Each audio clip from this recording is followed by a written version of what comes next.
ஒரு ஹூப்ளி பக்கத்தில் இருக்கிற ஒரு கோவில் யானை. அந்த கோவில் யானை அந்த பாகனுக்கு ரொம்ப விருப்பமானது. அந்த பாகன் வந்து அதை வளர்த்துக்கூடாது. அந்த யானைக்கு வந்து ரொம்ப வயசாகி போச்சு. ரொம்ப வயசான யானை வந்து ஒரு மாதிரி ஒரு ஆக்டிவாக இருக்குது, வந்து கொஞ்சம் தள்ளாத இதுவில் இருக்குது. அடிக்கடி நோய்வாய்ப்பட்டு போகுது. கால்நடை மருத்துவரை கூப்பிட்டு வராங்க. கூப்பிட்டு வந்து காமிக்கும் போது அவங்க சொல்கிறாங்க, நீங்கள் எங்கேயாவது அப்படி, அது ஒரு காடு சார்ந்த ஒரு பகுதி, 2-3 கிலோமீட்டரு சும்மா அந்த யானையை வந்து ஒரு வாக்கிங் கூட்டுவாங்க. ரொம்ப சிவியர் ஆச்சுன்னா யானைகளுடைய முகாமில் கொண்டு வந்து விட்டுருங்க. ஆனால் அதுக்கான வாய்ப்பு இப்போ இல்லை. நீங்கள் வாங்கின அந்த கோவிலில் அது ரொம்ப பிடித்தமான யானையும் கூட வந்து ஒன்றும் இதுவாகலாம். ரொம்ப அந்த என்ன சொல்கிறது, சில யானைகள்லாம் சும்மா அப்படி பயமுறுத்துற மாதிரி இருக்கு, அதெல்லாம் கிடையாது. வந்து அந்த பாகனுக்கு ரொம்ப நெருக்கமானது. அதே போல் தான் கூட்டுன்னு வந்து இதெல்லாம் பண்ணிக்கிட்டு இருக்கு. அந்த பாகனுக்கு ஒரு நாள் உடல்நிலை சரியில்லாமல் போகுது. ஒரு 3-4 நாள் அந்த யானையை வந்து வாக்கிங் கூட்டு போலன்னா மறுபடியும் அது சீக்காகிடுது. எடுக்க மாட்டேங்குது, மறுபடியும் படுக்குதுன்னு அதே கால்நடை மருத்துவர் வந்து பார்க்குறாரு.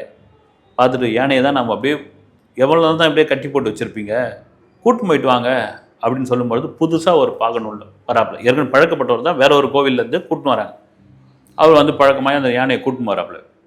போகிற வழியில் ஒரு இடத்துல மட்டும் அது நின்றுடுது, நகரவே மாட்டேங்குது. சுற்றும் முத்தும் பார்க்குது. இந்த புது பாகனுக்கு வந்து ஒரு பயம் வந்து, அங்குஸ்தில் ஏதாவது ஒன்று தெரியாதனமாக குத்திட்டு யானை இதுவாகிட்டு போகுது. ஆனால் ஒன்றும் அது வந்து முரண்டு பிடிக்கல, இது பண்ணல. ஏதோ அதுக்கு ஒரு தேவை இருக்குது, யாரையோ எதிர்பார்க்குதுன்னு தெரிஞ்சுக்கிறான். பேசுகிறான் அவன், என்ன உனக்கு பிரச்சனைன்றான். லைட்டாக அப்படி பிளிர ஆரம்பிக்குது. அங்கே கொஞ்சம் சுற்றிட்டு வருது, மறுபடியும் அங்கேருந்து நகர்ந்து போகுது. மறுநாள் அப்படி தான், 4வது நாள் அப்படி தான் தொடருது. இவனுக்கு ஏதோ ஒரு டவுட் வருது, இந்த இடத்துல என்ன இது, வேற ஒரு யானைங்க ஏதாவது வருதா, கும்கி யானைங்க ஏதாவது இருக்குதா, காட்டு யானைங்க ஏதாவது கண்ணில் தெரியுதான்னு அங்கேருந்து பார்க்குறான். அதுக்கானதில் யானைகளோட சத்தம் எங்கேயாவது தூரத்தில் கேட்குதா, இல்லை.